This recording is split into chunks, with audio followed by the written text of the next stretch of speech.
আসসালামু আলাইকুম।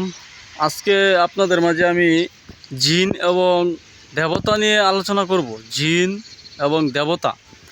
অনেকেই আমার বলে যে ভাই তুমি মুসলমান ধর্মের লোক হইয়া তুমি দেবতা মা কালী হনুমান এগুলো ডাকো, এগুলো তো ঠিক না। আসলে ভাই মূলত ঘটনা হচ্ছে যে যার যে নাম সে নামে ডাকতে হবে। যেমন আমি উদাহরণস্বরূপ বোঝাই, আপনার মনে করেন আমার নাম সাপোজ রবিউল আওয়াল, কারণ আমার যদি রবিউল করে কেউ ডাক দেয় তারপরেই না আমি সাড়া দেবো।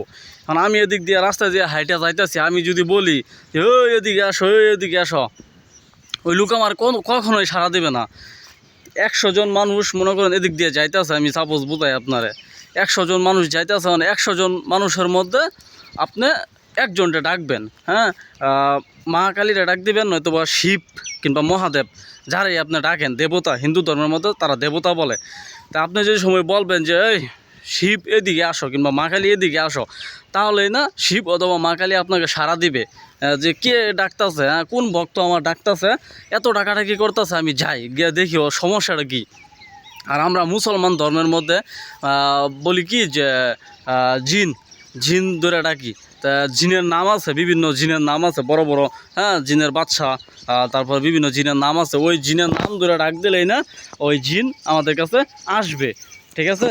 তো সেই রকমই যার যে নাম সে নাম ধরে ডাক দিতে হবে। সে নাম ধরে ডাক না দিলে সে কখনোই আপনাকে সাড়া দেবে না। অনেকেই ভুল বৃদ্ধান্তকর একটা অবস্থার মধ্যে ফালাই দেয় যে তুমি মুসলমান হইয়া তুমি দেবতার নাম ধরে ডাকো কী জন্যে। ভাই কবিরাজি করতে গেলে অথবা আপনার এই লাইনে কাজ করতে গেলে হিন্দু মুসলিম সব ধরনের জিনকে আয়ত্ত আনা লাগে, ঠিক আছে? যেমন মনে করেন আপনি মুসলমান ধর্মের যে জিনগুলা, হ্যাঁ এগুলা মোয়াক্কেল জিন বলে, এগুলা মোয়াক্কেল জিন। এগুলা মনে করেন যে কোনো একটা কাজ দিবেন, ওই কাজ তারা গিয়া করে দিব। যদি ওই কাজের মধ্যে কোনো কুফুরি অথবা নাপাকি জিনিস দেওয়া থাকে, ওই ক্ষেত্রে কিন্তু এই মোয়াক্কেল জিনগুলা কাজ করতে চায় না, কারণ ওরা সব সময় নামাজ কালামে ব্যস্ত থাকে এবং পাক পবিত্র থাকে। ওরা নাপাক এবং কুফুরি জিনিসের মধ্যে হাত দিতে চায় না। সেই ক্ষেত্রে আপনি হিন্দু ধর্মের যে কোনো একজনটা ডাক দিবেন, হ্যাঁ আপনার সাধন করা, উনি গিয়া ওই কাজটা ওইখান থেকে উঠায়া নষ্ট করে দিব। হ্যাঁ একদম পুরো গিয়া ওটা তাবিজটা কবরে শ্মশানে গাড়ছে, ওই কবর শ্মশান থেকে তাবিজটা তুলে একদম পানিতে ফেলাই দিব নষ্ট করে। তো এটাই হচ্ছে একটা মজা। এটা হিন্দু মুসলিম খ্রিস্টান কিছু বুঝি না, সকল ধরনের জিনকে আয়ত্ত আনতে হবে, এটাই বলি। অনেকেই ভুল ধারণা নিয়ে বৈশা থাকে যে সে মুসলমান ধর্মের লোক হইয়া হিন্দু ধর্মের দেবতাদের টাকাটাকি করতেছে।